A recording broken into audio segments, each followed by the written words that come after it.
কুয়েতে বিধ্বস্ত একাধিক মার্কিন যুদ্ধবিমান নিয়ে বিস্তারিত ব্যাখ্যা দিয়েছে যুক্তরাষ্ট্র।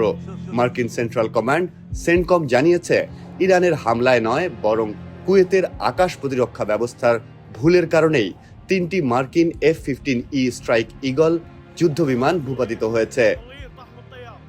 সেন্টকমের বিবৃতিতে বলা হয়, চলমান অভিযানের সময় কুয়েতের আকাশ প্রতিরক্ষা বাহিনী ভুলবশত মার্কিন যুদ্ধবিমানগুলোকে শত্রু ভেবে গুলি চালায়।